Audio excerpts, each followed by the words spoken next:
Have you ever noticed that you can cram a full semester worth of studying into one intense night? Suddenly, you become unstoppable.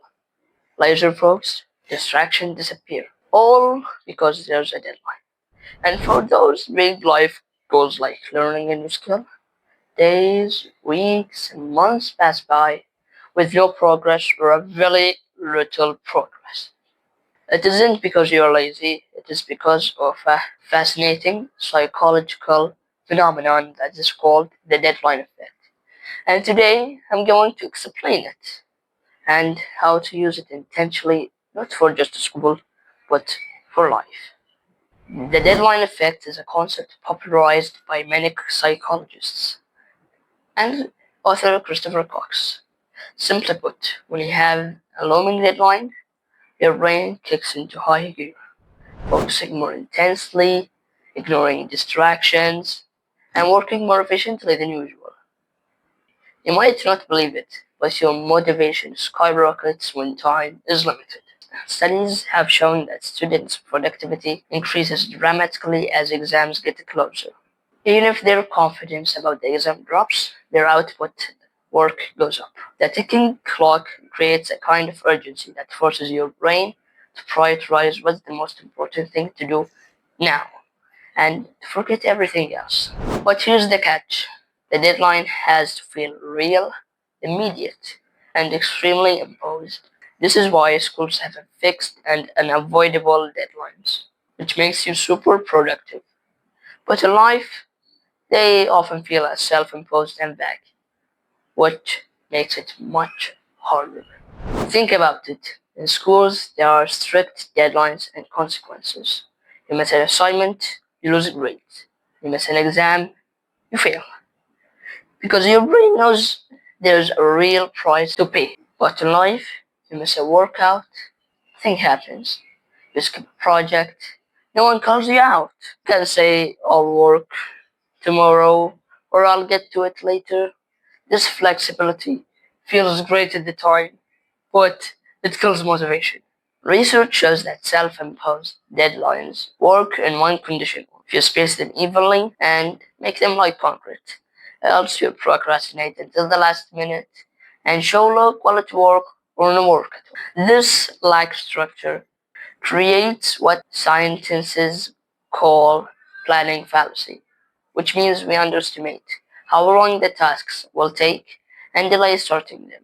That's why life goals feel overwhelming and hard to start, and sometimes we never start them. Actually, this reminds me of something interesting. A lot of the time we delay starting projects, not because that they are hard, but we think that they are complicated.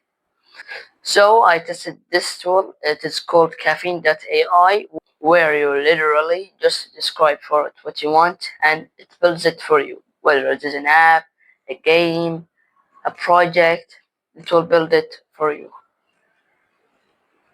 I typed create a simple personal website with my links and a clean design, and within minutes it generated the whole thing.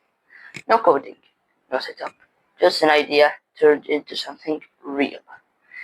And honestly, tools like this remove one of the biggest reasons we procrastinate, the friction of starting. If you want the link, I left it in the description. And now let's get back for deadlines and how they force your brain into action. So, what exactly happens in your brain? There's even a formula for motivation, which it increases as the things go up, how much you'll believe you'll succeed, and how close the reward is. Short deadlines make you feel alive. And the formula is like that. Expectancy times value, all divided by 1 plus impulsiveness times delay. Let's explain this formula in a simple example. Let's say you have an exam in a month. Let's fill each one in a scale from 10. You expect that you probably pass this exam, so you give yourself a 6 out of 10. And the value is important for you, so you give yourself 8. And impulsiveness, which are distractions, the phone, and games, you give yourself 6 because you kind of will play. And the delay. delay is big, a month is a long time. So give yourself a 10. Now let's fill it in the formula, let's fill each number and let's calculate it. So 6 times 8 is 48 and multiplications before addition. So 6 times 10 60, 61, 48 over 61 is around 0.79, which makes the motivation low. But let's say the exam is tomorrow. Everything will be the same as except the delay will be 1 because it's tomorrow. Let's fill each number. So expectancy 6, delay value 8, and percentage 6, and delay 1. Let's calculate it. 6 times 8 is 48, and 6 times 1 is 6 plus 1 is 7, and 48 times 7 is around 634, like that. So as the deadline approaches, your motivation naturally rises. And there's an effect called the Zeigarnik effect. I hope I pronounced it well, where it says your brain looks into unfinished tasks rather than completed ones. So this keeps you subconsciously pushing into what needs to be done. But be careful. Too much pressure can cause panic, stress, and poor performance. Finding the right balance is key. Here's what Christopher Cox and research teaches us about harnessing deadlines. The first lesson is embrace deadlines. Do not fear them. Use them as a tool to trigger productivity and focus because they are your friends, not your enemies. And the second lesson is use short and tight deadlines because long deadlines grant you to procrastinate. Try breaking your goals into mini deadlines. Instead of saying, I'll finish the project next month, say, I'll finish the outline by Friday. Lesson 3. Add interim checkpoints. Small, spaced out deadlines keeps your motivation steady, instead of all or no minute last rushes. Lesson 4. Create accountability. Share your deadlines with a friend or make them online, because social pressure works real. Lesson 5. Avoid overwhelming deadlines. Deadlines must be challenging and must be achievable too, because too much stress loses your focus and productivity. Now, let's break deadlines step by step. First thing, you have to choose a goal and make it specific and meaningful.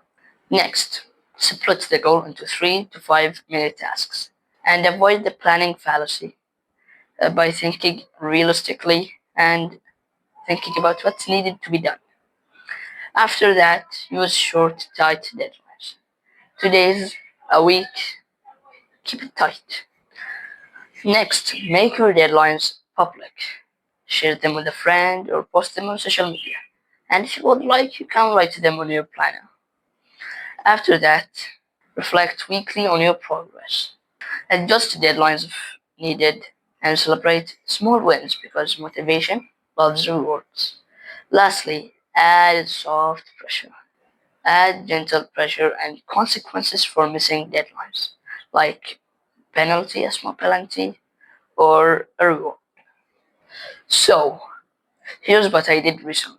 I wanted to launch a PCMB series, so I picked the launch date 2 weeks ahead of now, and I split the process into 3 steps: scripting, filming, and editing, each with its own mini deadline. And I shared my deadline with my friend and tracked it in my planner. And because I made the deadline real and public, I hit my target early. Bonus tip: use negative patience. Tell people what happens if you miss the deadline because this extra pressure helps you push forward even when your motivation dips. So, next time you wonder you can cram for school but not for a life project, remember it's not about laziness, it is because of the deadline effect and put for under that 1,000 lines. You can create your own deadlines, tight and spaced, and accountable ones. If you found this video helpful, like and subscribe will help me a lot, and it won't cost you anything. and share it with a friend you love or a friend that says, I'll do it later. And remember, I'm just starting on revealing your productivity superpowers. See you later.